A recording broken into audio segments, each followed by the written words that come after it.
Well, good evening, ladies and gentlemen. Welcome to the Lakewood City Council special meeting agenda for this Monday, December 9, 2024. And dare I say it, or do I jinx this if I say this is the last meeting of the year?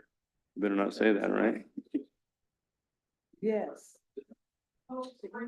Yes, hope springs eternal, says our staff. So tonight we have a special meeting initially, and so therefore we'll have our clerk call the roll. The special meeting will have just a few items for business, and then we will turn to the study session agenda. So when I said study session, I really meant we start out tonight with a special meeting. So welcome to those of you who are here and those of you who are following along on Zoom. Again, the first portion of the meeting is a special meeting. In other words, kind of like a regular meeting, but on an off night cycle. So Madam Clerk, if you'd please call the roll. Councilmember Bell, Here. Councilmember Boki. Here. Councilmember Brandstetter, Here. Councilmember Laura, Here. Councilmember Pearson, Here. Deputy Mayor Moss, Here.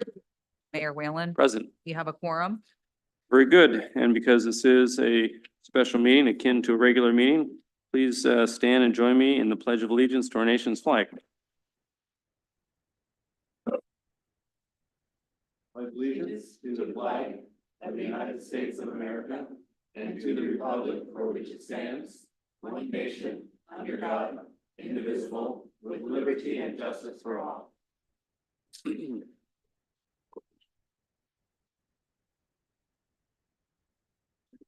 So we first turn to the consent agenda.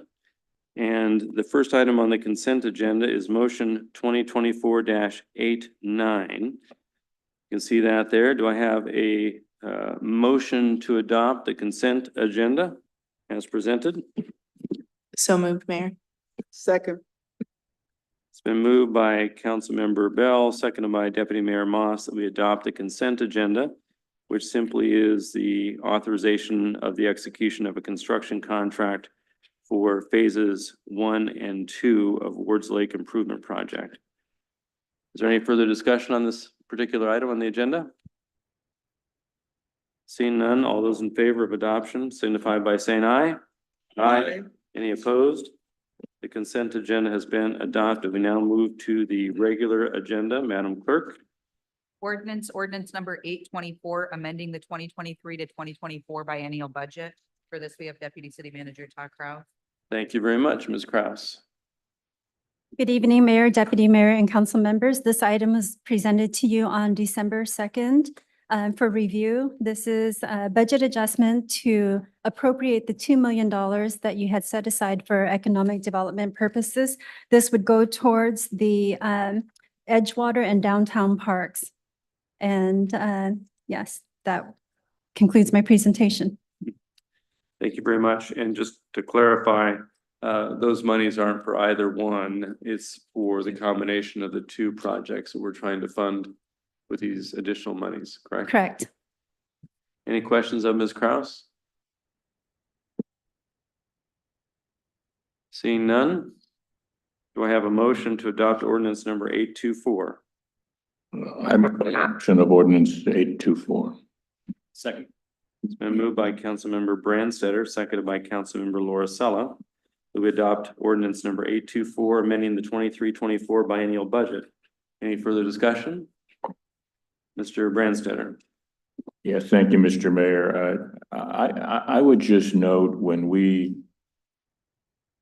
created this fund, it was envisioned that it would be an economic development fund as it was entitled. And I'm going to vote in support of the motion primarily because I think the majority of this funding is going to go towards the downtown park efforts, and that it's been a common theme and understood in many cities across the country that that parks and open spaces, particularly within areas of where economic activity is both doable and desired that takes place. So, whether it's in a place as large as Seattle or some of our smaller cities such as Monroe or some of the others here have used that to their advantage. And so this is money for the downtown park for us to be able to pursue that aggressively. And particularly where the single greatest obstacle towards overcoming the inertia of not having one is getting some land. And this money will get us there to do that. I'm a little less enthralled about the economic development potential of Edgewater Park, but it's but along with ARPA funds and other funds, we have linked those two projects together. And Edgewater Park is one of the central things that is in our council goals for this next biennium about having a real focus on access to the water resources in Lakewood for residents to be able to go and do that. And so it's in conjunction with the ARPA dollars that will support these same two projects, is going to allow us to make real progress in this biennium, even as prospects for revenues in the biennium are not rosy. I'm glad we put it away, but I think there is also something that we should learn from being able to do this today. And that is that as soon as possible, as we start to have some fund balances due to different types of savings or unexpectedly healthy revenue things, is to begin to replenish this fund, okay, to go forward so that in another biennium or so, when there is something to go on, that we or a future council is sort of got a time is right fund to be able to spend. Thank you. Thank you, Mr. Brandstetter. Any other comments? I just want to echo the thought articulated by Mr. Brandstetter that this truly was an opportunity fund, economic development opportunity fund, that we put away funds for rainy day, so to speak. And this is indeed one of those opportunities that came up, being the Horschel QFC property. The city has acquired it by a public use and necessity order. It has been funded for the full fair market value of that parcel, 1.4 million, 1.414 to be exact. And so these funds will go toward that, as well as probably demo costs and the development of the master planning process for that particular endeavor. So I think it's money well spent. It's going to be a catalyst project adjacent to the Colonial Plaza. There are other opportunities afoot with regard to some of the other surrounding lands that could really make for a dynamic, walkable, vibrant Lakewood downtown area. So I'm very much in support of this. Any other items for discussion? Otherwise, all in favor of adoption of ordinance 824 signify by saying aye. Aye. Aye. Any opposed? Ordinance 824 has been adopted. Thank you, Ms. Kraus. So I will now adjourn the special meeting and we'll turn to the study session for this Monday, December 9, 2024. The items for discussion tonight include the American Rescue Plan Act program and fund status report. And for this, we'll call on our planning manager, Ms. Spear.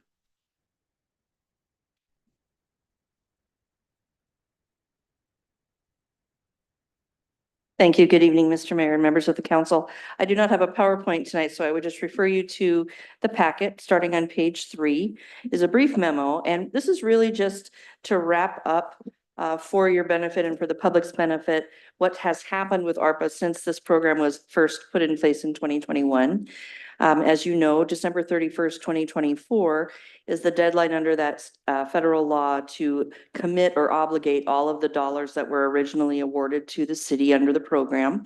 And then all of them need to be, quote, exhausted by 12/31 of 2026. So what you have in the memo is just a high-level summary, a list of all of the projects, and then in Appendix A or Attachment A, you have a summary through, excuse me, November 26th of how much money has been put toward each of the projects that were ultimately awarded funds by the city. So on page 3, you'll see the largest share out of all of the funds went to housing and homelessness. The second largest was food banks. Public safety and city hall technical AV upgrades were next. Then you see parks and green space, including some of what was just discussed in the special meeting just had. Children's programs to support youth and teens, workforce development, and then you have some smaller categories there as well. Starting on page 4, you'll see a table that lists all of the various projects and whether they're completed or not. Most of them have been completed. The ones that have not include the ongoing support for teens by Boys and Girls Club, the LASA Gravelly Lake Commons Phase 3 project. The contract is in place. We just haven't completed disbursement of funds. Northwest Youth Corps' Youth Employment Program actually was extended longer than we thought it would last because the funds had not been exhausted. So we're going to get at least 1 more year out of that. The Rebuilding Together South Sounds program through 2026 to rebuild a healthy neighborhood, and also working with partners in each of these lower income neighborhoods to help with social services as well as housing support. The Housing Justice Project eviction prevention that has been provided through Tacoma Pro Bono. The support that's coming through YMCA for both small children as well as teens. The indirect administrative costs that are identified here in 2 places. One is through this year and the other goes through the end of 2026. Can I ask a quick question? Sure. So zip through there. Yeah. So the programs related to youth, both the Boys and Girls Club and then the YMCA. Is it surprising or not that they haven't fully expended their funds? Because it seems like you would think they would have a lot of ongoing activities. Yeah, it's Yes. not a surprise because their contracts go through the end of 2026. Got it. So they're. Yeah, attenuated. they are doing it year by year as planned, but they just won't be finished until the end of the 5 years. Okay, thank you. Sure. The reader boards for the city are, I believe, being planned right now, but not yet completed. And then we also have the ongoing support of the Dolly Parton Imagination Library that again will continue through 26. The funds that have been identified for the Camp Murray Boat Launch Master Plan. The Urban Forestry Program, this year we did the big initial cost of doing the tree citywide inventory, but getting into next year and the year beyond, we will be doing additional preparatory launch for an actual urban forestry program, which will probably be an interdepartmental project over time. And then the last one is the Edgewater Park and Downtown Park Fund. This is one that is unique in that it wasn't a specific amount awarded. It says it'll start with a certain amount, but any quote residuals from a completed project that aren't fully spent, will go into Edgewater and Downtown. So we won't know until the end of 26 exactly how many dollars ultimately will go toward those 2 parks. As per required by Department of the Treasury, the city has been tracking and reporting regularly with all due diligence and tracking compliance by subrecipients as well as the city's own activities. And we will maintain all of those records through 2021 as required by, again, federal law. And then what you see on the final page of the main memo, which is page 4 of the memo, page 6 of the document of tonight's packet, you see that there's about 5 or 6 that are left for outside groups, and then you have a number of things that the city of Lakewood itself will be continuing to spend funds on. Again, in attachment A, you see actual dollar numbers, but other than that, Mr. Mayor, this is just to say that this program, I think, has made a real difference in people's lives over the last few years, both youth as well as those who needed assistance with housing, both originally on an emergency basis, but now ongoing with eviction prevention. And we've been held up by Department of Treasury as a jurisdiction that did well in administering this program. So I would just recognize the person that worked on this with me, Ted Thielen, as well as others in the Community and Development Department and also the Finance Department. Because as we were working through these initial steps to get all of this set up and figuring out how reporting was going to happen, it was a bit of a slog. So I do appreciate the support from both the Finance Department and the others in Community Development. Thank you. Thank you. Any questions of Ms. Spear? Mr. Boki?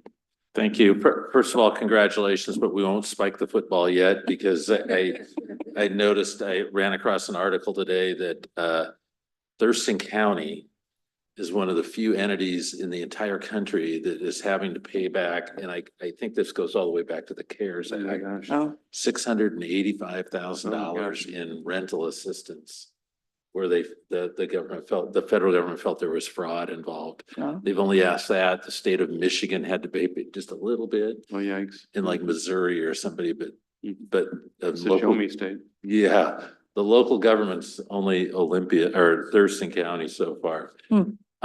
So congratulations to date. I just want to ask a couple of questions about these larger projects. So the LASA project, where are we on that? It's a long-term project. We've already committed funds that have been spent to help, I think, purchase the property. Where are we in that? Are all the agreements signed? Yes, for all of these projects, all of the ARPA funded projects have executed contracts, which is what needed to be completed by the end of this year. And for Gravelly Lake Commons Phase 3 with LASA in particular, we are in the middle right now of dispersing all of those funds. They began in probably September to be submitting documentation requiring those dollars, and some of it is to pay actually the permit review process, as well as design fees, construction contracts that they've set up with engineers and architects. So it is underway. And I am assuming that if not by the end of the year, then very early next year, these dollars will be exhausted. Okay, so on that, as a follow-up on that, so we've agreed essentially to cover a lot of the soft costs, all the stuff up front, permits, Yeah, in engineering, part that because kind there of was stuff. only so long to spend the Okay. funds, yeah. Okay, and you feel good that they have enough construction monies available to get that project done? Oh, yeah. As far as I know, they do. They did their fundraising that was required as actually a proviso for us doing the contract execution. So I believe so. Okay, good. And then the village. Good Neighbor The Village. Much talked about Good Neighbor Village. It's under construction. I understand it. Where do we stand on that? Are we also in early on that? We have the executed contract in place. The proviso that the council said was that it would need to be for the first phase, and there would need to be reservation of homeless veteran units there. So those provisos stand in the contract with Tacoma Rescue Mission now. And I am just waiting for their first bill. So Okay. I'm understanding that that will be getting here again either in December or January. Good. I think I am done. Thank you. Sure. Any other questions for Ms. Spear? Mr. Branstetter? Yeah, Mr. Spirit, thank you for the shepherding of this over time. I know of some other jurisdictions that had problems with it. And then even other jurisdictions that just very quickly made the decisions within the first 6 months of the program and spent it all. And now they wish they had the money to do something different. So I think that we benefited from going slowly and really looking for things that were not just going to balance the city's budget, but that were going to actually make a difference out in the community, and a lot of them here. Regarding the two items Mr. Boki mentioned, I had regarding the LASA project, are we still one council resolution short of your being able to actually disperse the money? You know, we allocated it and did that, but we said that we didn't want it dispersed until there was one more council resolution. I don't believe that's the case. I think that all of the proviso conditions have been met, and the way it was worded, it was gonna be, if these things happen, then this is approved, and so staff didn't bring it forward for one more resolution. Okay, I asked because the way that it's worded on the sheet here, it says that the project is fully funded and the city council approves disbursement of our funds by resolution, and I just don't know that we've allocated it, but I don't recall doing the rest of the resolution for disbursement, so and maybe that's semantics on the piece of paper, but it sounds like there's a resolution necessary to write the next check. I can go back and verify that. I don't recall that as being a requirement in order to be able to complete the activities needed for this year. The discussion that was had with the 2024 motion that was taken to say, we're going to provide this much toward Edgewater and downtown parks. We're going to provide this much toward the roof repair, for instance, in City Hall. I believe that took care of some of this as well. Let me go back if you would and verify. I just want to make sure that we don't at the 11th hour have something that we need a special meeting for. No, I don't think so, sir. And then on the project out in Spanaway, and I understand that we've finalized the contract that Yes. the subrecipient.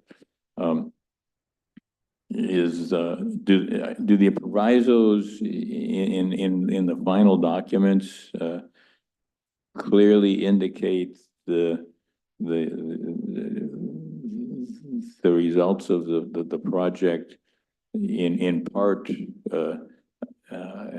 accruing to homeless veterans, which is our rationale for doing that we wanted it to be something that we were sure that was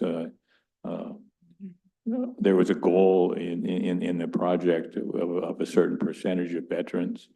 I don't know that it's under a certain percentage, but the project is intended to support chronically homeless vets. And so the language is there, the intent is there. The term percentage, I think, maybe was a language used in one of the cities, either motions or resolutions. I don't know that that's in the actual contract.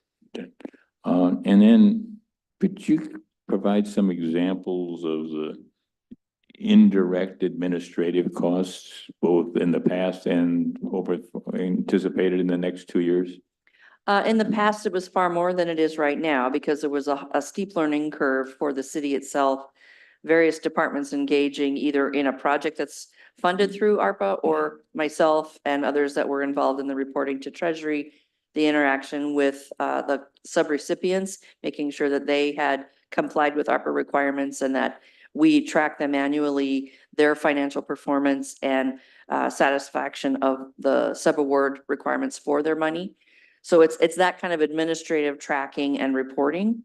At the start, again, it was also trying to understand exactly how the city itself was going to track these funds, what was going to be required of us as the rules kept changing coming from Treasury. So there were some moving pieces at first.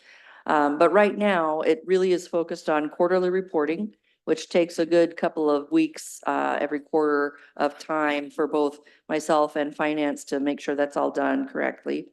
There is the regular meeting and tracking of events or milestones for all of the ARPA subrecipients, whether it's we built this project or we held this event or something opened because of your funds, those types of things. And then there's just making sure we're following anything that comes out of the audits that are conducted annually by the state auditor's office on behalf of Treasury. Okay. And then I guess my last request is that this report gives us a good accountability of the city's ARPA dollars that we obligated, already dispersed and are in tensions over the next 2 years of what to do. But the city has also benefited from ARPA dollars that were not directly the city's. For instance, there were some county ARPA dollars that were spent or will be spent to the benefit of the city. Some sewer dollars, for example, and some other things, and there may have been some ARPA dollars from the state, although I can't think of an actual example, but somewhere, a year or so from now of, helping the public understand all of the things that ARPA did for the city, of capturing data on the ARPA dollars of other jurisdictions that accrued to the benefits of the city, would go on. I know that there were ARPA dollars from the county that joined with city ARPA dollars for the project in Spanaway that joined with our dollars and county dollars, and perhaps even some Tacoma dollars were commingled for the BIPOC business generator, so that and to be true, it occurred to me that would be something that we would want to track and extol, as I read the information that the South Sound Military Community Partnership put together about how to really look at the entire package of the economic benefit of this, and I think we should do that with ARPA, because it will be, I think, eye-opening for the residents. Certainly. Thank you. That's it, Mr. Mayor. Thank you, Ms. Spear. Any other questions or comments from Ms. Spear?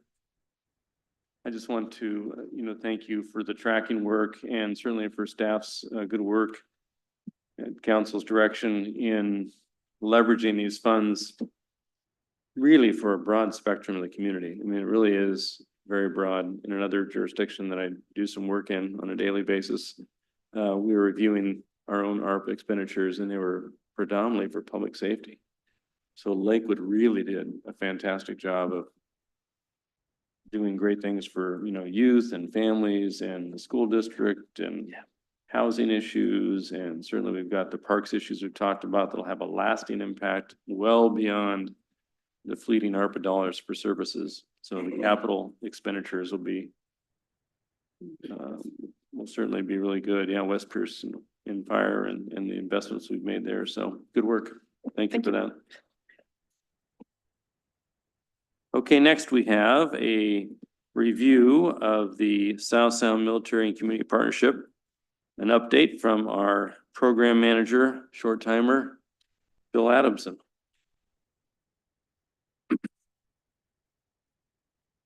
I'll jump on that short timer. Yeah. 7 weeks. ETS I coming got the up soon. calendar working already. Yeah, exactly. No, it's actually been great working here. So today, Don Coalfield asked me to give a quick orientation to SSMCP, then discuss what we accomplished in the past year in 2024 and what we're planning to do in 2025, 2026. So first of all, this first slide shows a tiered organizational structure at which the city of Lakewood is right at the top at the executive leadership team level, serving as our executive agent and fiscal agent, so that we don't have to have a back room of staff. Basically got city staff to help us out when we come to different issues. The organization was originally created out of 14 different signatories to a memorandum of agreement.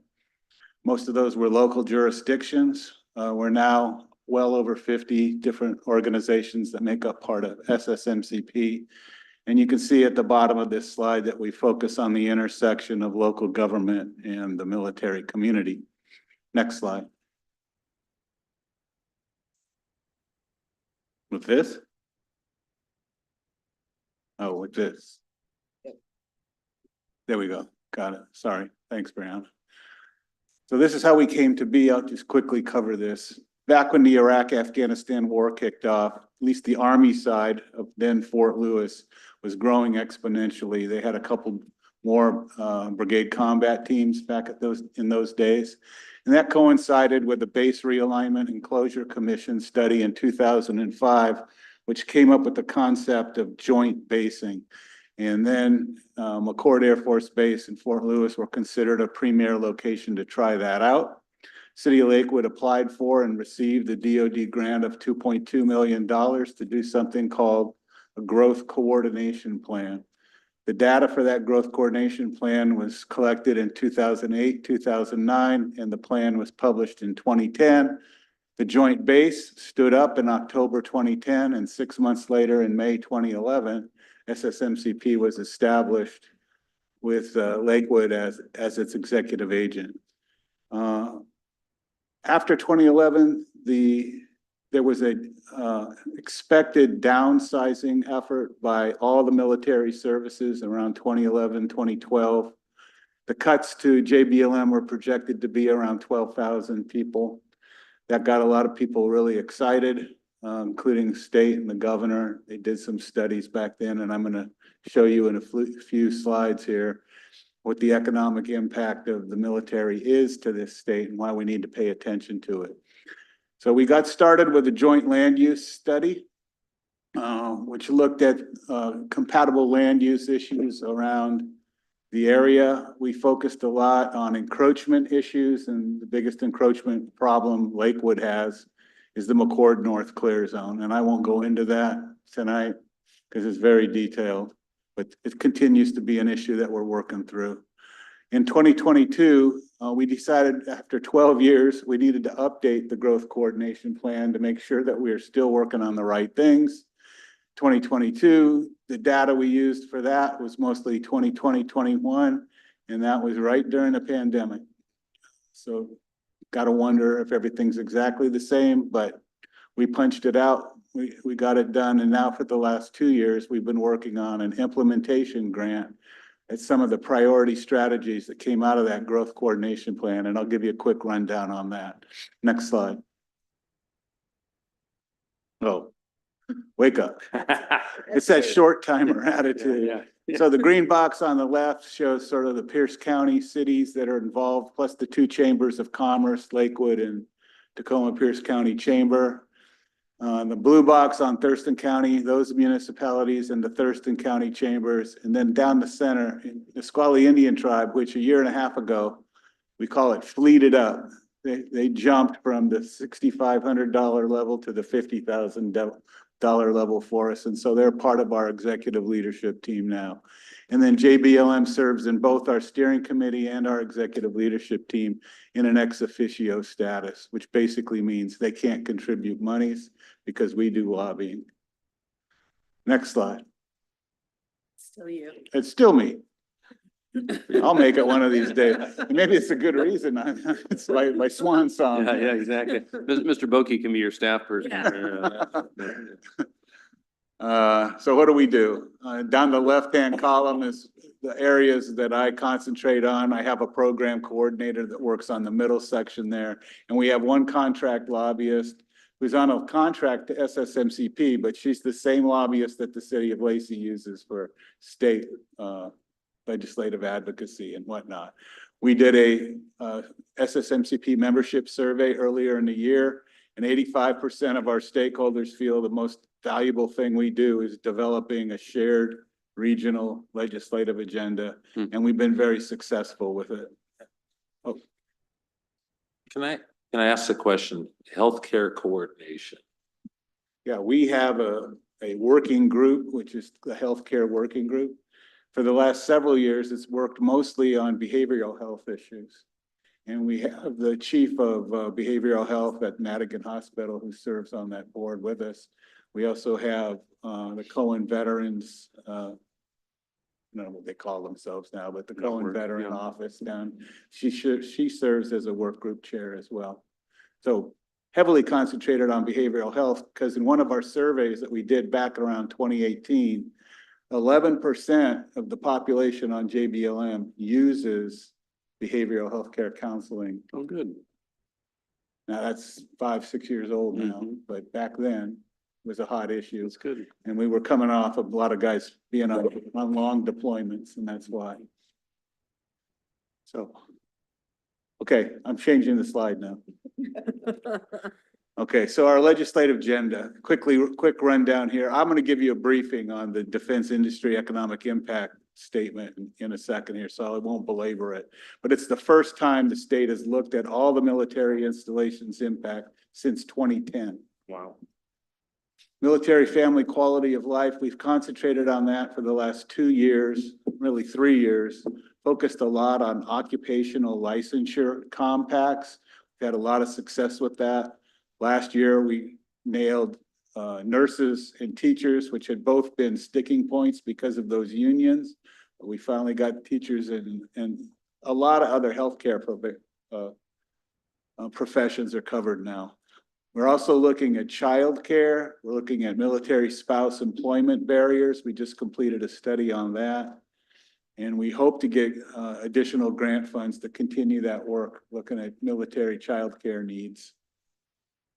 The Defense Community Compatibility Account, that grew out of discussions with Senator Steve Conway back in 2018.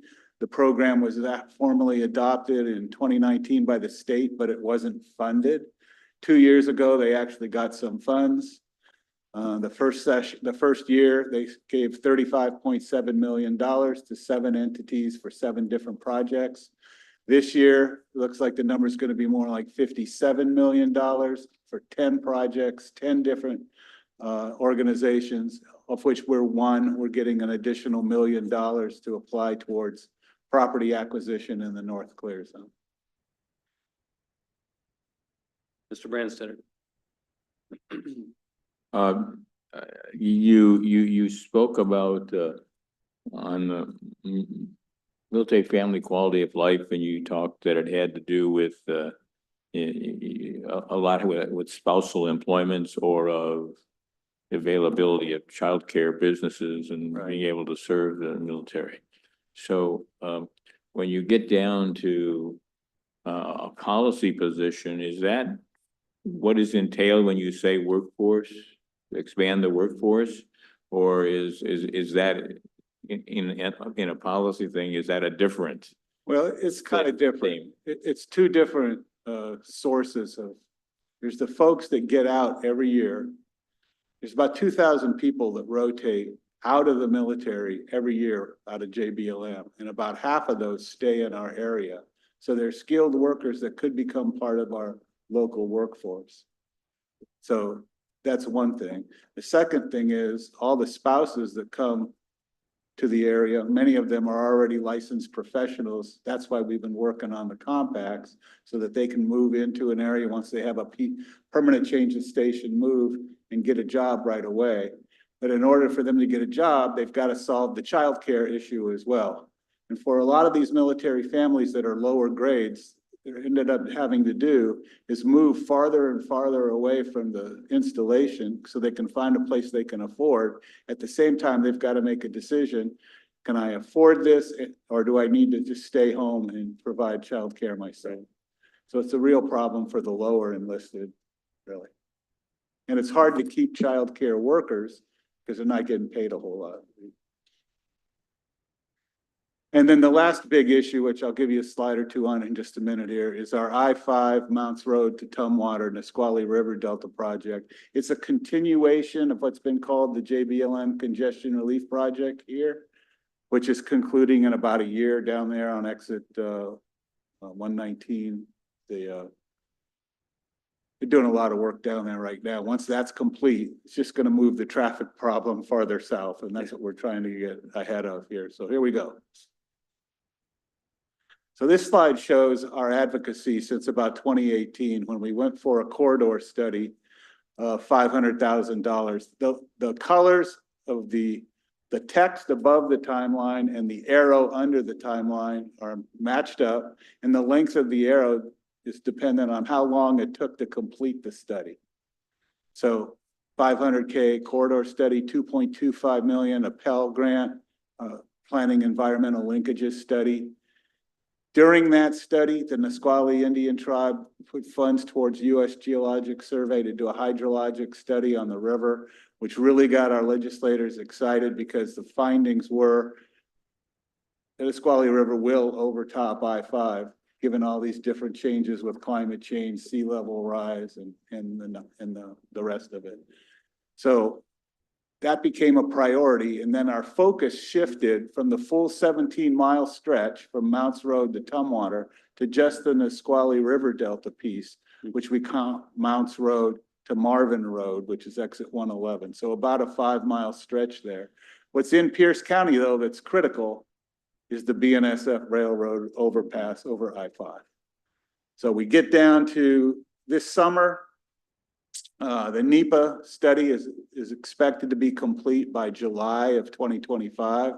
Immediately after that, WashDOT will be working on selecting their alternative to what we currently have down there. And when that comes out, then we'll start buying right-of-way land, and we expect construction could start as early as 28, but for sure by 29, unless they start pulling money away from us. We got 75 million 2 sessions ago. We continue to work off that. And we have really good connections with the Nisqually tribe because they're federal lobbyists. We've partnered with them because we don't have our own federal lobbyist. So we're using the Nisqually tribe's federal lobbyist, and WashDOT is one of our transportation chairs. So we're tied. Yep. So can I follow up on that? So is this the bridge? Yeah, I'm gonna show Or you. is this the approach to the bridge? that you're This talking is about? the approach and the bridge. Okay, so what's the BNSF problem? Okay, so as you drive north or south on I-5 and you get to the Mounts Road area where the train derailment happened. Yep. There's actually 2 overpasses. One is for the passenger train that's run by WashDOT. The other is for BNSF. That BNSF one's the one that's farther south or west at that point in the oxbow there of the sound. And so the solution is to build an overpass over BNS5. Huh. That's the blue oval that you see on this map. And then you've got 2 other options. The dark orange is the full 12,000 foot stretch that covers the entire delta all the way over to the Medicine Creek. It's called McAllister Creek now. There's a lighter orange area, which is only about 6,000 feet. It's divided into 2 pieces. The major piece being the one that goes over the Nisqually River, and then a small little orange light oval that just takes care of the Medicine Creek, McAllister Creek area. 2 things. WashDOT says it's premature to pick which of those 2 that they want to pick. I think WashDOT's leaning towards that option, smaller option. And then the Nisqually Indian tribe wants the full Monty. So the difference in cost, which was on the previous slide, is about from 3.8 to $6 billion. And we don't have it final yet, but that's the rough numbers. Because this is more than a transportation project. It's taking care of salmon, the habitat, rebuilding I-5, putting in 2 bridges, going over, it's major. And 1/3 of the JBLM workforce uses this every day to get to work. So if the river overtops I-5, it's an issue for us. So those are the options that will be considered later next year. Okay, last year we did these things. I won't try to read it to you, but we got a grant from Office of Local Defense Community Cooperation. It's a mouthful, so we're going to call it Old CC from now on. The 3 things we worked on was a military spouse employment study, a housing study, and something called the Military Installation Resiliency Review, or MIR. I just want to highlight the housing study because we used to talk about that a lot in here. We did our second housing study in 2023 because the housing market analysis done by the Army had very different results than what we did. So JBLM yelled enough at Army to bring the contractor back out here, out of cycle in 2023 to redo the housing market analysis. So we redid our study. And one of the big things that we got out of this was in 2020, they said we only needed 245 additional units on JBLM. After the study in 2023, it jumped to 860.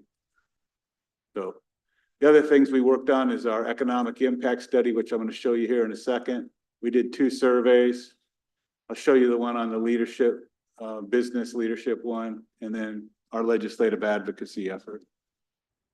No, Here's, quick question on the transportation being the connective tissue yeah, down there.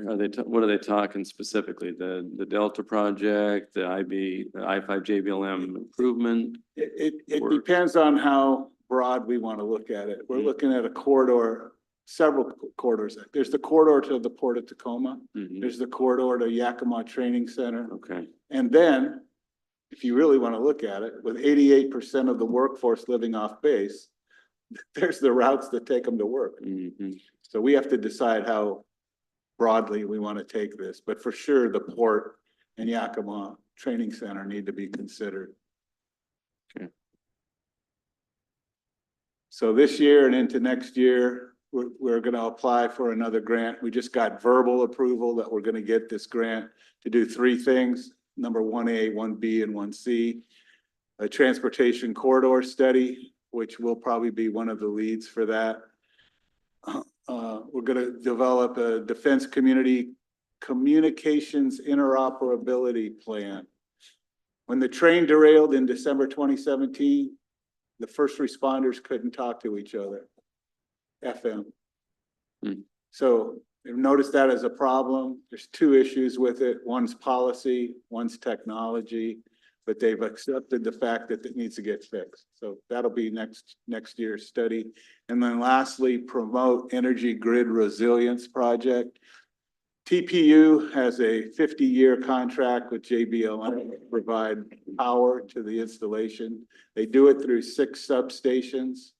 Those 6 substations don't only service JBLM, but they service the local community around JBLM. And so there's got to be some policy decisions about who gets priority, what facilities on JBLM get priority over others, because we aren't going to have to turn everything on in JBLM and neglect the communities around JBLM. So we got to talk our way through that. But then we also need a tech solution. The current solution is to use battery backup power that only lasts 3 days, and the requirement is 14 days of backup.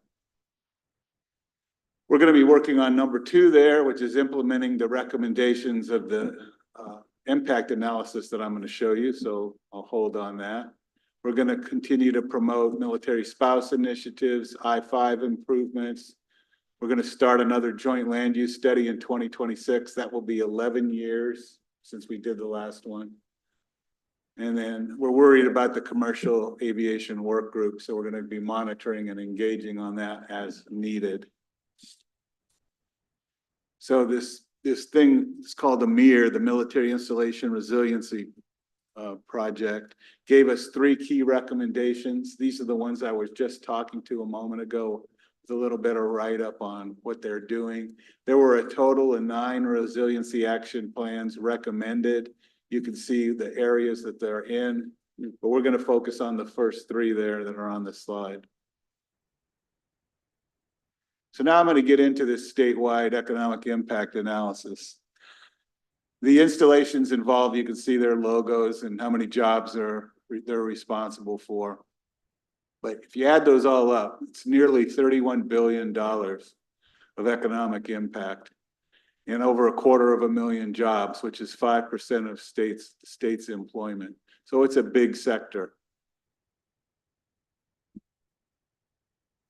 The way the contractor broke this out was by spending flows and then the actual analysis itself. Personnel compensation are salaries and basic allowance for housing. Procurement are your defense contracts, and then veteran and retiree pensions and transfers. They group that all under as one state entity. I just want to tell you that that's a big difference than what we did in our regional economic impact study 2 years ago. Because we broke that down so that we could get what retirees and what VA disability checks are coming to JBLM area, to our area. And that's about $2.8 billion. So when you read this pamphlet and it says JBLM is $9 billion, that discounts the veteran retiree checks and the veteran disability checks, which will pump us up. So there they are, basically 11.2 billion in compensation, pensions and transfers, by 8.6 billion, and then the total 27. For the counties across the state that are heavily involved, this is listed by amount of money, value. King County, obviously, with Boeing, it's got about $3.7 billion in defense contracts that are accounted for in that 4.5. And Kitsap, and then Pierce, it's 633 million.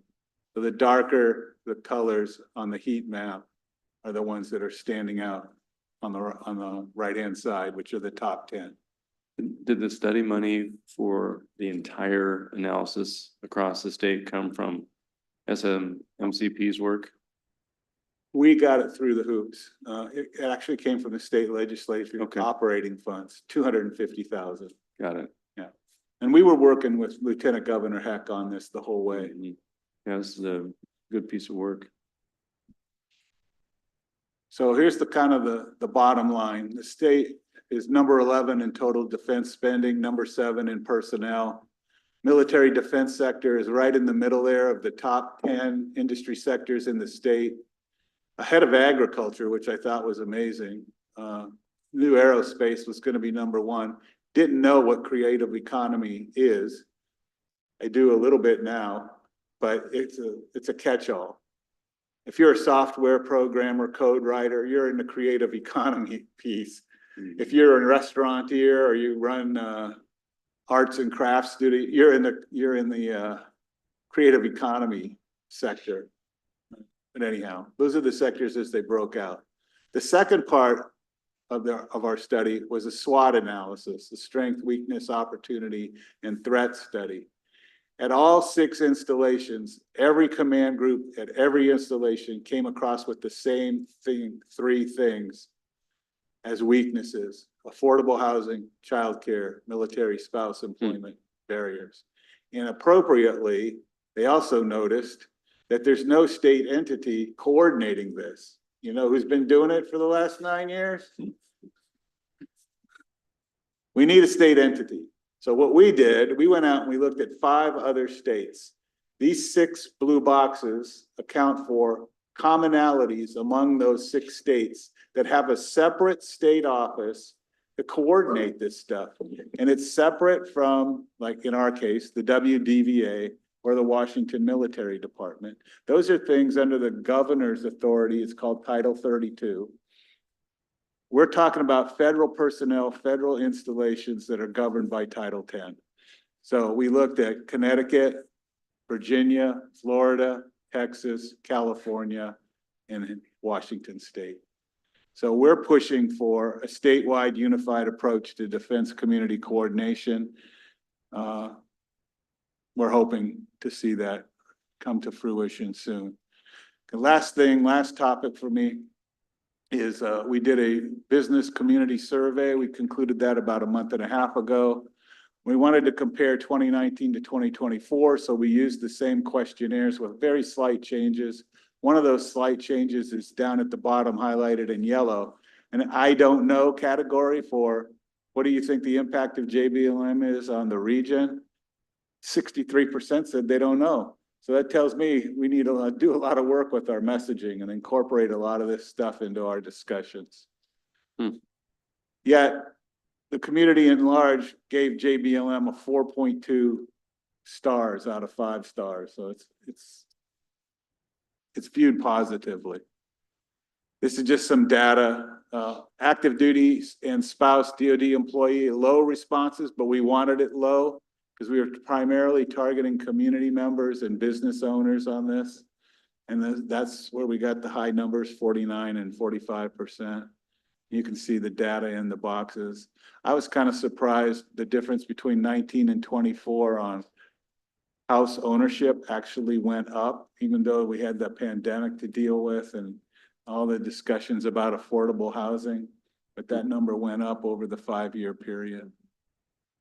And then lastly, we asked the business owners, of which there were 141 that responded to our survey, to account for their business revenue. About 63% say 0 to 10% of their business revenue is attributable to the presence of JBLM. That's what their perception is. I think it's much higher, but we didn't go beyond that. So that's my update for you for today.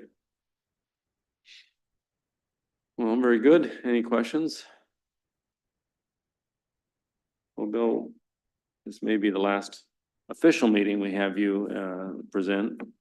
We want to thank you for your years of service. Obviously, we had a good time thanking you at the South Sound Military and Community Partnership Executive Leadership meeting last month. But again, from all of us to all of you, Thank you very maybe much. you and your family.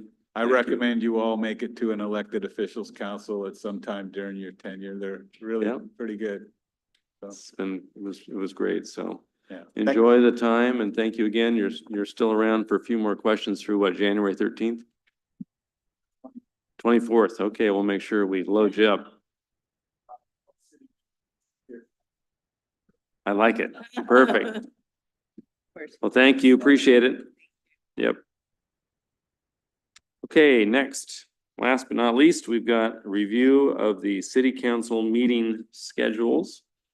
And for this, we've asked our city attorney to come on back and kind of re-review the option memo that we had. Good evening, Mr. Mayor, Deputy Mayor, members of the council. There's not a lot more to say. You were earlier provided with some detail as to what other cities do. You're not required to do what other cities do. You may choose your own course. Some different ideas have been bandied about. I think the only idea that got no traction was a different day of the week. So you're looking at Mondays, how many Mondays, what time on Mondays, but if you change your mind, you have the freedom to do that as well. I'd be happy to try and answer any questions you may have. We did hyperlink the earlier materials that were provided, which include a little chart of the different cities and what their days are. Well, I think one of the questions I have had over this, just in general, and I'm in favor of doing something, and I leave it to the council tonight to kind of figure out what that something is. My only question is, we have had,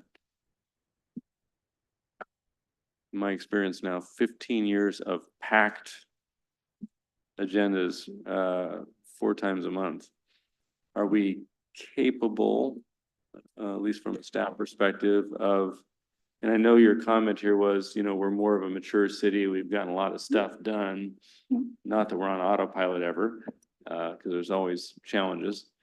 But what do you think, or what does staff think? Well, Executive team? I do not have the authority to speak on behalf of all staff. And I'm looking back and seeing that our regular city manager is not here. I'm sure the deputy manager has her own thoughts on this, but you're asking me, so what you're getting is Right. my perspective. I tend to be a bit of a minimalist. I think I don't actually even have an office here at City Hall because my office is contained in my briefcase. I literally go to the absolute minimum. What the council is responsible for are determinations of policy and passing legislation. As a legislative body, could these agendas be smaller? They absolutely could. Now, when I say that, it's a legitimate response to say, but I need information if I'm supposed to be a good policymaker. Mhm. So that's really the purview of the council, because what the staff exists for is to give you the tools you need to do your job in the most effective way as you can. If a 3-hour dissertation on this particular topic is what helps you, that's what we should be coming in with. If what you really need for some things is just a memo, or you're finding a section on the website that has updates on it, if that's what works for you, that's really the purview of the council. So at the risk of not really fully answering your question, it's really up to the council what they need to make the best decisions for the city. And I don't hear anyone here saying that they wanted do less time in the meetings for the sake of having less time. It's more a question of how can we be most efficient? Right. Could you be more efficient? Probably, but who couldn't? And Mhm. so would we have to cut some things out that you're currently hearing? I'll give you some examples. Events that went particularly well. Do you need a presentation about how well the event went? Right. There are council members, I will tell you, who believe that that is helpful because these are public meetings that people see on Zoom. And there have been council members in the past who feel like it's important to get the word out that way. There may be other ways to get the word out. So again, I'm not Mhm. really answering your question. I'm No, just throwing it's out helpful, more yeah. food for thought. Well, very good. Well, I'm gonna throw it out for the good of the order, so we can have some just around the table discussions to have everyone kind of give your 5 cents on this. And so I'd ask us to think about a couple of things. First, sort of threshold question is, are you willing to consider a change? If you're willing to consider a change,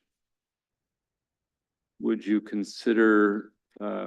like to consider the recommended path, which is 2 meetings that are both regular meetings with study sessions, or some other configuration? So willing to do any change, willing to consider the recommendation of staff, or what would be the alternative to that? So maybe those 3 things. Why don't we just go around, and I can start with, if you're okay, Mr. Boki, if I start with you and just kind of go around this way. Yeah, I'm okay with the change and I think I've kind of consistently said along that I would, and looking back on our notes from a previous meeting, I would call it the Sammamish one that is first, and we have 2 meetings a month. And that way we take public comment, twice a month, like we continue to do, have a study session the second week, and then drop that 4th week. But I would also go along with what was said earlier, that there are things that we need to discuss about that we have created as tradition, that we just don't need to do anymore, or we need to change, monthly reports to quarterly reports and that kind of thing, where we spend a lot of time on certain matters. But I do like the study session structure. I do worry about the 2 meetings a month, that the meetings start, 10 o'clock becomes 11 o'clock, becomes 11:30. And I'm falling asleep, I'll be honest. And so, if you try to cram meetings, I don't know if good governance gets done at midnight.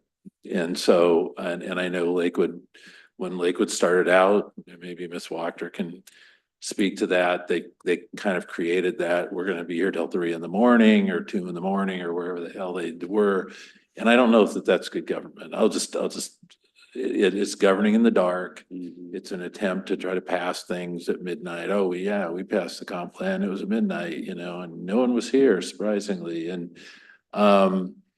so I don't want to get called out on that. So that's where I'm at. So you're thinking 2 regular meetings. First and third, and then the second one would be the study session. So the second one would be a combo. So you're saying just 2 meetings a month? No. First and First and third, we third. would keep Got it. Okay. the same way, Uh-huh. but the study session would be the second. We'd drop the study session on the 4th. Okay. Mr. Lauricella, what do you think? Thank you, Mr. Mayor. I am not against change. I've only been here for a brief period of time. And I don't think our current system is broken, but I am all about improved efficiency, both for us, but especially for our city staff. And I think we can try something, and if it doesn't work, we can change it back, right? So I concur with Mr. Boki's recommendation of the alternative proposal in our packet of having regular meetings on the first Monday, a study session on the second, and then a combined meeting on the third Monday of the month. Okay, let me just double check. Was that your recommendation, Mr. Bouquet, combine one on the third? I didn't think so. Oh. Yeah, I'm not understanding the combined. Oh, gotcha. So the thought was on the third Monday, you'd have a regular session followed by a study session. And just for clarification, tonight's an example of a combined meeting. Right. You know, we had a regular special meeting, short, quick policy, you know, the adoption of legislation, and then went into a brief study session on some finite topics. That would be an example of a combined meeting. Yeah, I also would not want to reduce the public's opportunity to provide comment. So having them able to do that at least twice a month. Okay? So 2 regular meetings a month, and then open to maybe combined study session or a third date, third Monday for a study session. That's what I hear. Okay. Deputy Mayor, what do you think? I am not opposed to the change. The only thing that concerns me is the fact that we have a heavy schedule. We put a lot on the agenda Mhm. monthly, and if we are okay with not getting as much accomplished throughout the years, 2 meetings a month would be my choice, but in order for us to keep up the pace that we have going and moving the city forward, that is a concern for me. Okay. Yeah, but, I think that it would be something we'd have to work out as we go, basically, because we'll see how it goes at first, and then, like, Councilmember said, we can change it. So, but I'm not opposed to looking at a change and how it Got it. goes. Okay. Councilmember Bell. Thank you, Mr. Mayor. I too, I'm flexible and not opposed to anything. I don't want to reduce the time that public comment. So I do also recommend, like Councilmember Laura Sella, about making sure that we do have public comment. I do like the recommendation of the first and third Monday of each month at 6 p.m. and then to begin with the regular meeting followed by a study session. So you're okay with the staff recommendation? I am okay with the staff recommendation. And I also would like to say that I would like to see if we feel like we need to readdress this. I think you're right, Deputy Mayor, that this is something we have the flexibility to look at and to assess to see if we're getting all the correct information that we need to move things forward. So thank you. Mr. Pearson. Thank you, Mr. Mayor. I echo the previous 4 comments. The one thing the other item I'd add is when, you know, you're talking to other folks about running for council or getting involved, and one of the elements is it's a burden of time. And so cutting it down to 3 times a month, you know, I think that doing something like that would help, you know, get more people maybe more willing to get involved and put their name in the hat and have a larger pool of of people running. I think that as long as whatever we do, you know, we assess it in a handful of months or something, and if it's working well, then great. But if there's people have heartburn and there's, you know, issues, then by all means, you know, we can go back to what we were doing or whatever. So I'm open to it. I think that, you know, it would be better for getting more people involved potentially in the future too, by having only, you know, 2 or 3 meetings a month.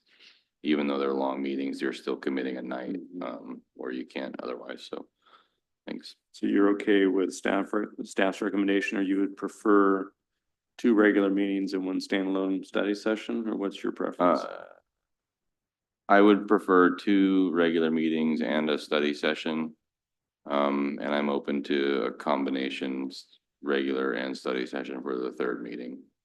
I don't have but three meetings a month total. Okay. Okay, Mr. Branstetter.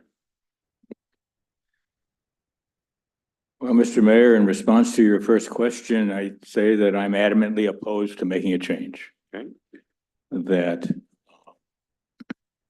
I have yet to really been convinced that there is something broken that we need to fix.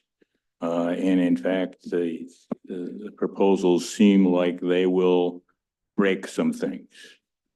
As a council, we have a exceptional reputation within the region, but within our community in terms of going to do that.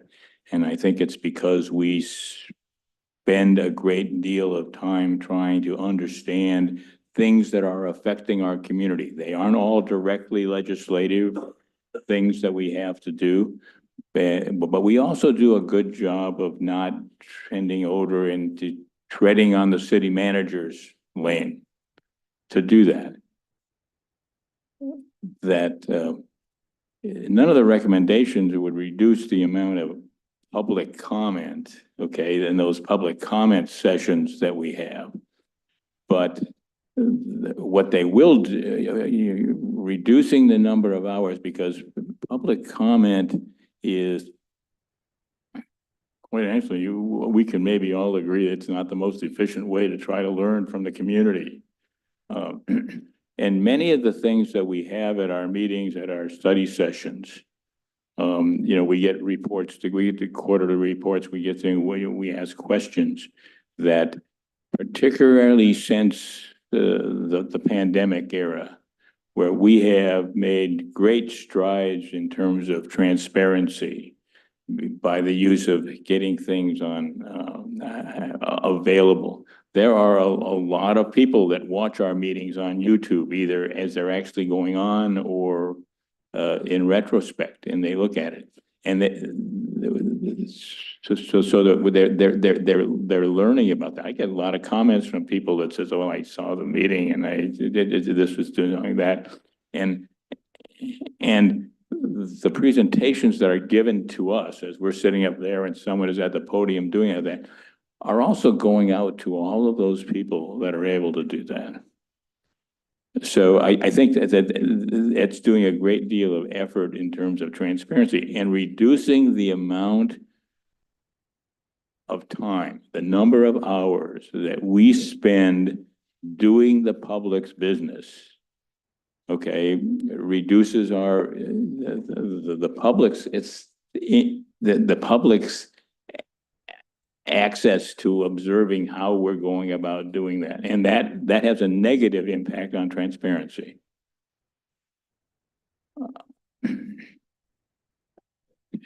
Personally, it's not so much the time we spend sitting here. It's the time that I spent from Thursday till now on some days getting ready to do that.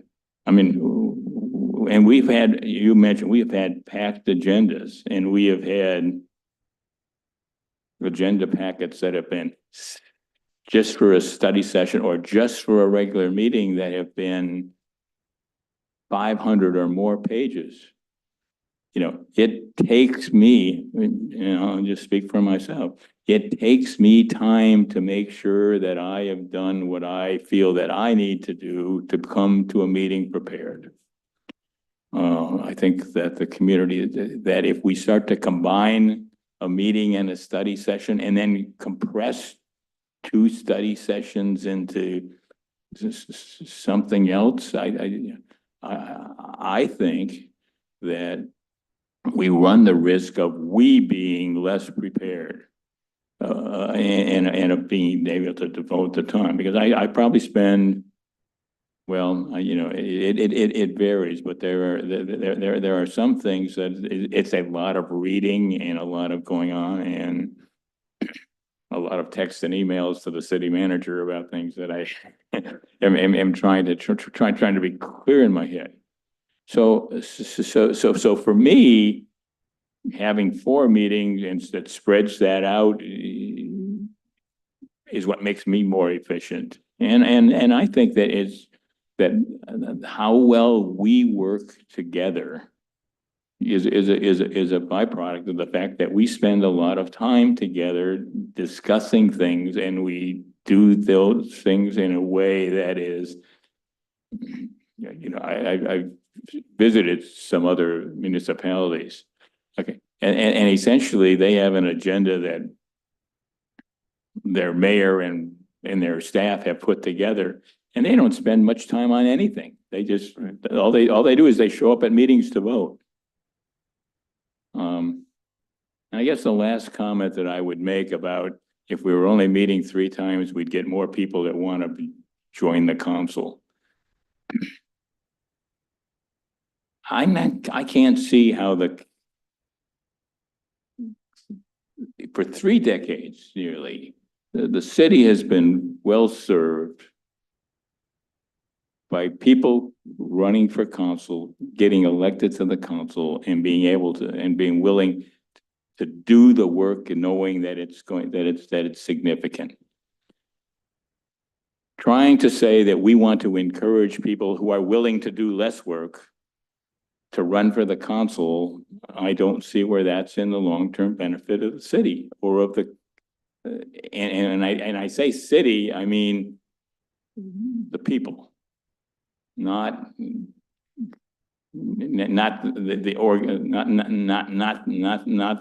organization. So, I think that I would much prefer to keep going as I have for 15 years, okay? All right, to be able to go and do that. And maybe I've just got that routine down, but I think that there is, particularly for preparation and particularly for having a considerable amount of time where we're doing the public's business in public view, is important to maintain and sustain the gains in transparency that we have made since the pandemic, where we've really gotten into social media and using YouTube, and people have embraced that.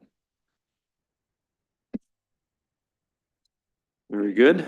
So that's 1 no for change and potentially 5 or 6 in support of it. So here are my thoughts on it.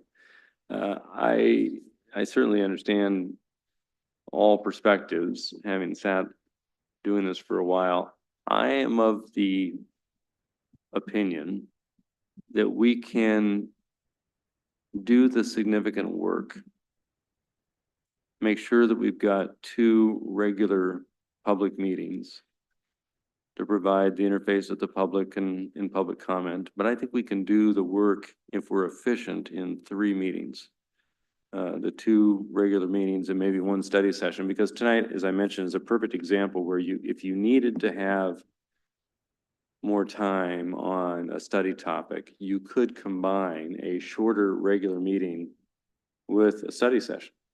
And I think we can be efficient that way. I'd frankly be okay with the staff recommendation of the 2 if, as Mr. Boki indicates, we're not here till 10 or 11 at night, because I'll be honest, and maybe, there are a few here older than me and a few here younger than me, but as I get a little older, I get tired around 10:30 or 11, and yeah, I know, I'm sorry. But my brain starts to kind of shut down a little bit around 10:30. And if we start introducing a meaty topic at 10, I'm toast by 10:30. And I don't think the public is probably any more engaged as I might be at 10:30 or 11 or midnight. It just doesn't make sense. So, and the other thing that I think to me would be a productive use perhaps of a 4th Monday is, we talk about public comment. I find, but for the couple of significant issues that we've had this year where we had a lot of robust public comment, I'll be honest, I have found public comment to be less and less constructive or effective. I think a 4th Monday could be used for a consistent coffee house with the mayor,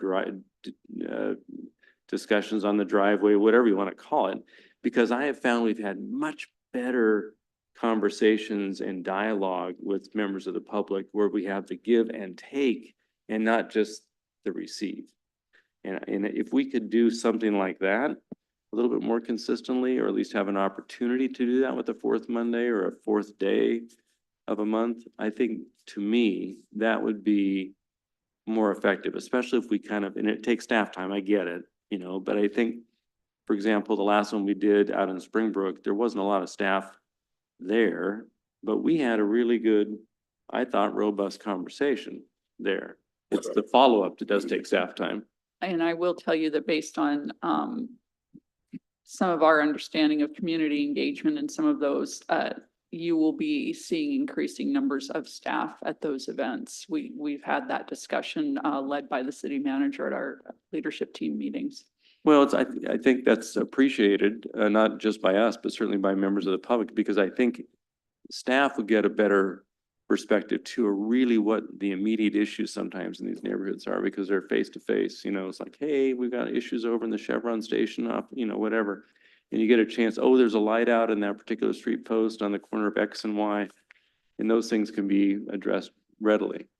So that's my perspective. I would be in favor of change, in favor of the staff recommendation, or alternatively in favor of Mr. Boke's tweak of the staff recommendation, which would be the 2 public meetings a month and a separate Monday night study session. I would be in favor of at least keeping it to 3, but maybe having one of the public meetings have a study session following it on a limited productive scope of work like we did tonight. I think tonight works out perfectly for me.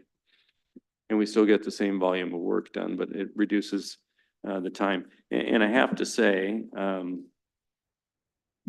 now that I'm on the other side of the coin a little bit, it takes a lot of staff time to prepare for these meetings. It takes a lot of staff time, and following the meetings, there's even more staff time involved. And so to do it right, to do the people's business, we're the policy folks, the people's business gets executed by staff, and they need adequate time to do it, I think, instead of just preparing for our meetings 4 times a month.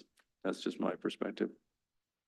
Deputy Mayor? Yeah, I was just saying that, you know, one of the things that led me to say yes for the change is the fact that if we get the younger generation to serve on the council, they have families that it's going to require, I mean, it's different than when. Younger generation like me? is that Yeah, what you're talking about? like Yeah, us.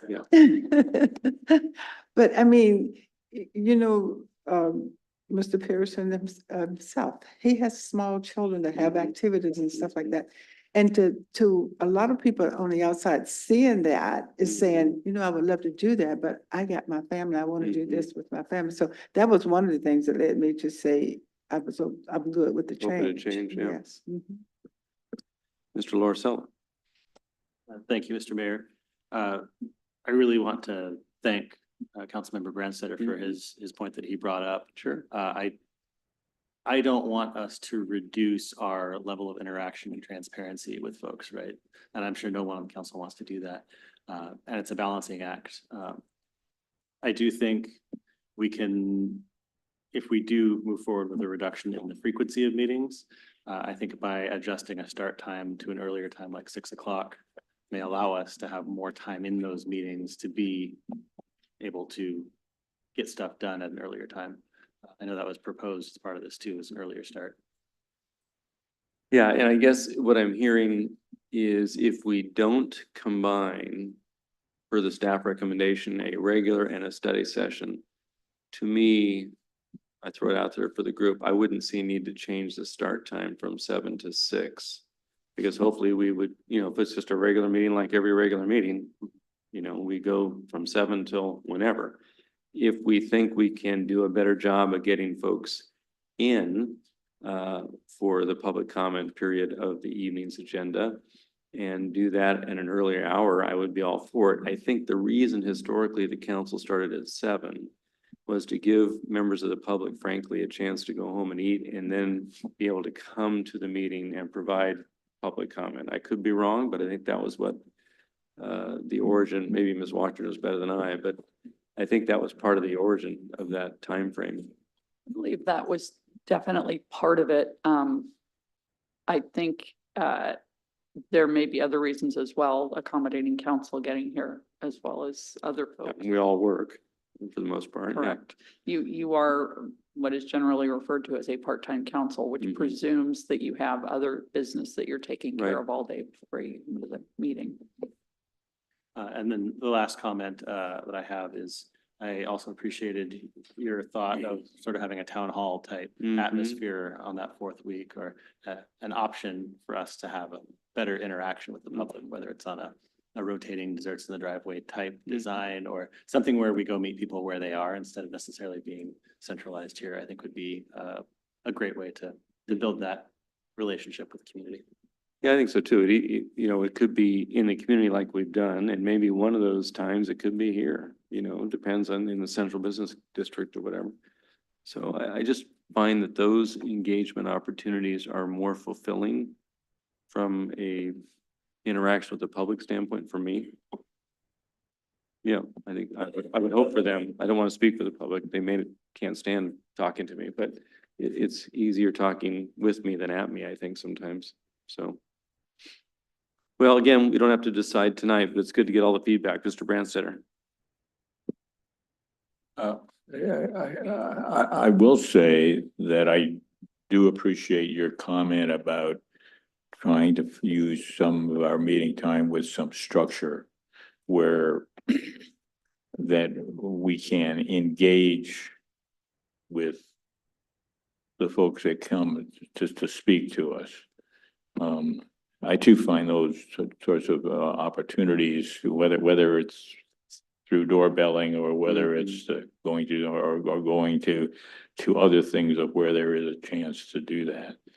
And so a change I would be interested in is taking a look at our rules around public comment. And that when there is some comment that the presiding officer, the mayor or the presiding officer feels that there's some benefit to trying to expound on what a person is saying, that he has the latitude to break from the stilted listen only mode to go forward and to ask for clarification or to give back to the person that said, this is what I heard you say. Is that what you really meant? Because sometimes I get that impression from that what people say isn't what they meant. And I think if we want to look at our rules regarding meetings, of providing some flexibility in that regard, and not use it to get into interrogatives with people asking us questions, That's the danger zone. but get to the point of where we can ask some things that are clarifying, and I would restrict the option to do that to the presiding officer, or for him to open it up to the rest, rather than for any of us just at any time wanting to do that. But I think that would help make some of those things go, or because what you do now, which is the best effort that our current rules allow, is after public comment is all done, you sort of provide an epistle about what you heard and what's going on, whereas that doesn't get us as good of an understanding as we might. If it's an issue that really needs to have that understanding and goes off, so to the extent that we look at our rules that way, but other than that, I'm happy with the four meetings that we have, and that my mindset coming to a study session is different than my mindset coming to a regular meeting, and I even dress differently. Got it.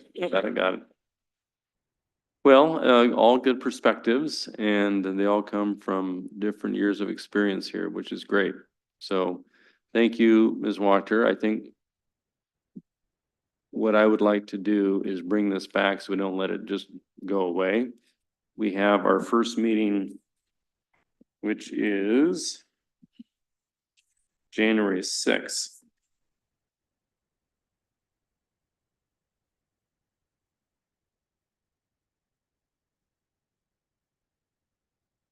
And that is the next regular meeting, right?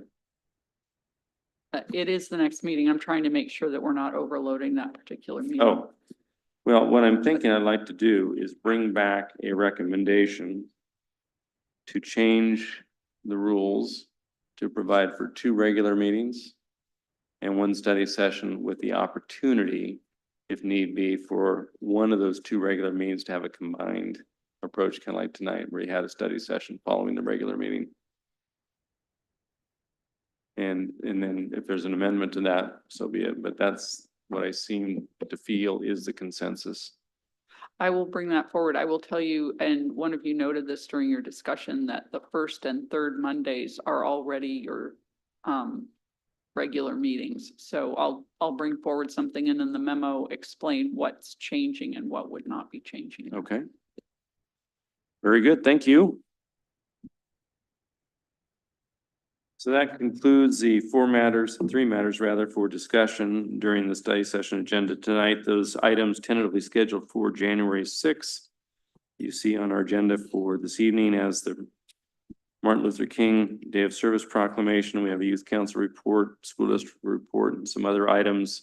And then we just discussed putting this item back before you in terms of an action item for review and consideration.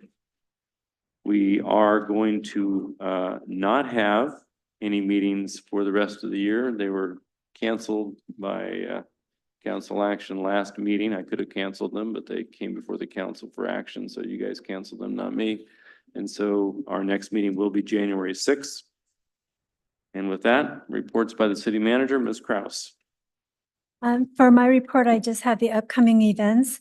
On December 13th at 6 p.m., we have the 2-2 Stryker Brigade Combat Team Lancers Community Connector event at Thornwood Castle. On December 14th, we have the Jingle Bell Run at Fort Steilacoom Park.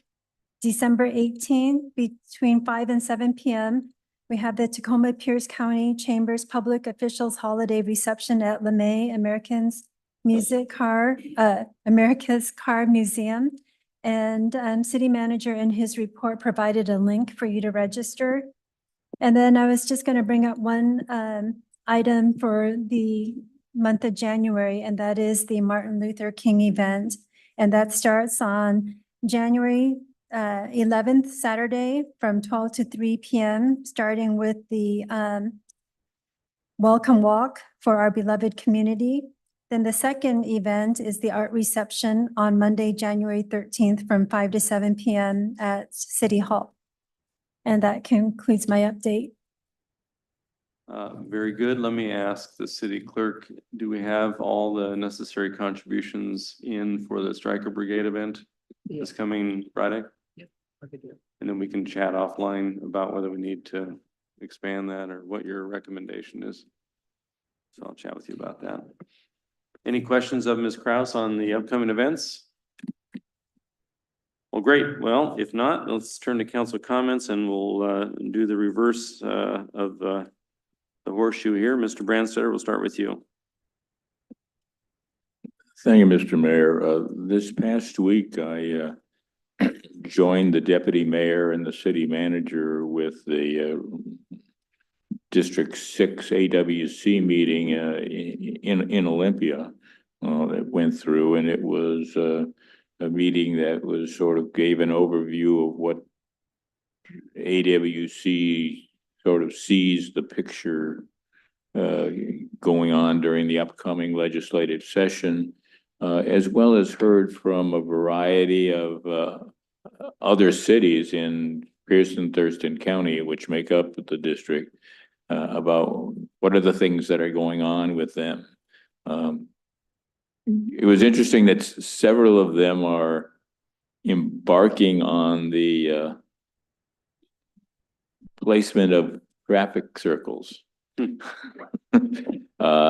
are going through that are pre-traffic circle comments from and reactions from their communities to be able to go and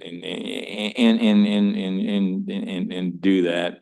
And, I was sort of able to pass on that just tell people to try them, they'll like them.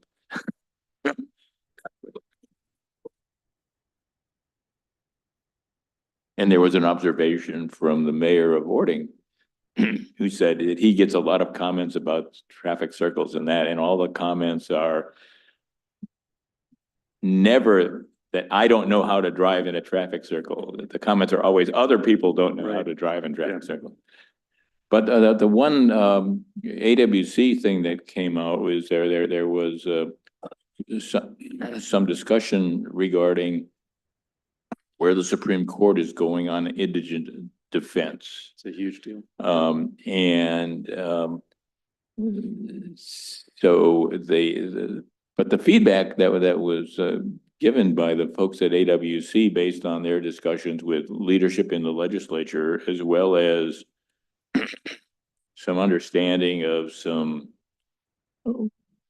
where the Supreme Court is that there isn't going to be a significant change anytime soon.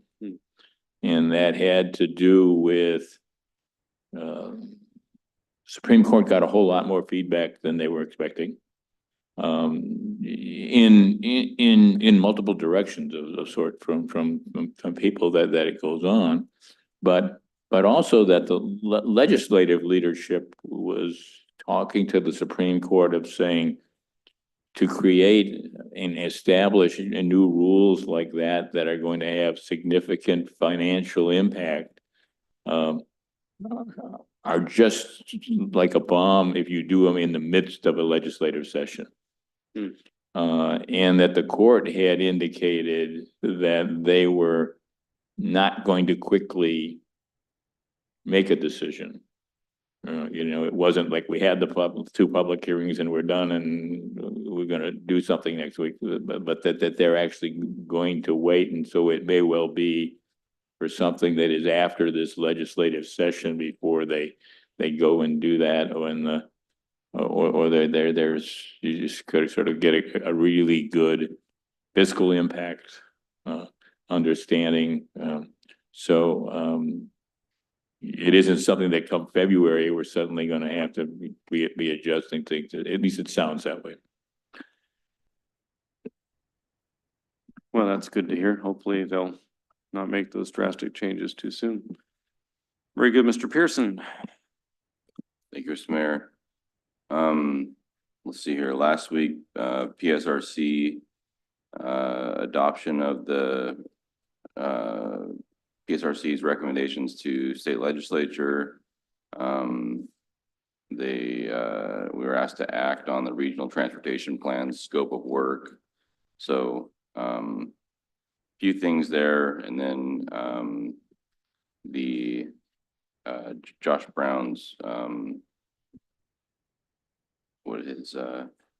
review. Yeah, annual review. Yep. So interesting meeting there. Not a whole lot to really take away though, just kind of things going as they go up there. So they gave him 5-star review and yeah, he got a good salary review increase. and yep, a good salary increase. Mm-hmm. Last week went to the employee recognition breakfast. That was great. Really great attitude. Good environment. I thought that,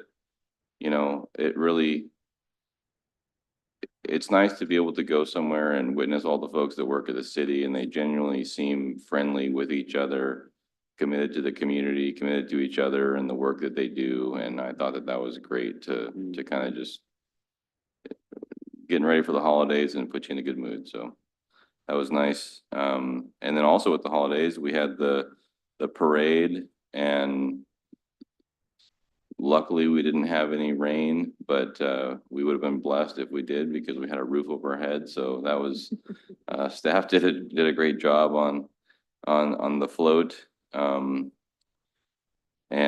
yeah, it was huge turnout. The weather was great, huge turnout. I wish the tree would have fully lit up, but it was a good effort at least. So yeah, me, my wife and kids had a great time at the parade and, just, it was great to see everyone come out and in droves, so, that was good. And then I'm looking forward to the, community connector dinner, the 2-2 Striker Brigade. That was, fun. That was my first one last year, and so I always enjoy, being able to kind of link up with those folks, so. Great, thank you. Councilmember Bell. Thank you, Mr. Mayor. A little bit of a repeat here. So I too attended the employee appreciation breakfast last week and it was great to see them all. There's people now that I actually know, and so I know their names, so that's great. And just to talk with different people, hear what they're doing, and to watch them all interact with each other and really enjoy and be appreciated, I think is fantastic. And I too went to the parade on Saturday. And I brought my daughter and her friend and they had a great time on the float. So that was good. And it's so amazing to see everybody out there so happy. Everybody's very cheerful. It was definitely a great holiday mood and spirit. And it was just altogether wonderful. And I loved the amount of people that were there too. And then on Friday, I will be at the Community Connector event. And so that's always an enjoyable way to connect with our military community. Thank you. Thank you. Councilmember Laura Sella. Thank you, Mr. Mayor. Again, I will echo what many folks have said here, but first off, before tonight's meeting, I was at the Clover Park School District Board meeting. Oh, great. And that went really well. Superintendent Banner was recognized by the Washington State Group of Superintendents as their Superintendent of the Year, which is a huge accomplishment for him. And it's a reflection of all the work that he's done since 2019 to really help our community to get better and stronger and improve graduation rates and all that. So it was great to see him receive that. And he got lots of great positive feedback from folks in the comments, the public comment portion as well, which was good because it's not always positive. So that was excellent to be there and be a part of that. They also mentioned that a partnership with Caring for Kids and Lakewood Rotary, or through that, they're able to get a number of gifts for kids, including over 45 bikes, helmets, and locks that are going to be given to them, I believe, this weekend. So shout out to Lakewood Rotary and Caring for Kids for being able to do that. Last week, I was able to attend the Public Safety Advisory Council. Lots of good things going on there still. There was mention of something that I brought up to the city manager that will likely be coming forward to us early in the new year about potentially getting some logo wear opportunities for members of our boards and commissions to represent the city and have some pride in what they're doing out there and being able to be recognized for their contributions. So that'll probably be coming back to us. That's a good idea. Looking forward into this week, I've got a South Sound 911 meeting on Wednesday. The Pierce County Climate Council discussion on Friday, and then I'm looking forward to the dinner on Friday night with everyone, as well as the 5K on Saturday at Fort Stilicho Park. I will be there. Thank you. Very good. Mr. Boki. Thank you, Mr. Mayor. You're very, very welcome as always. Really an enjoyable week last week. I really liked the employee recognition event. I always do. I like that and the volunteer recognition event, but I did very nice, and you know, our employees work very hard. Parade was great. On Wednesday, the 4th, we had the Planning Commission meeting, and they're taking on some meaty subjects again. Although they're now done for the year, but they received updates, and I'm just looking at that.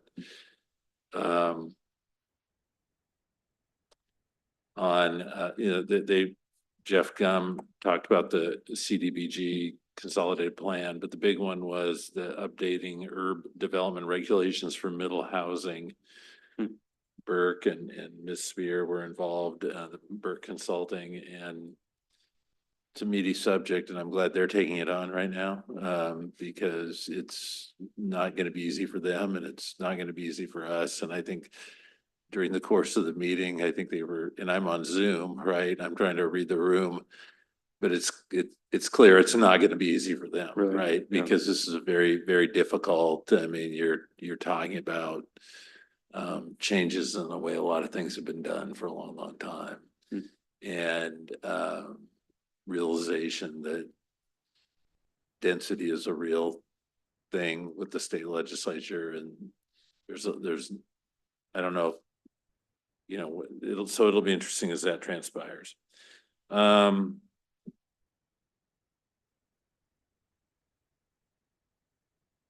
Friday, I'll be there. I'll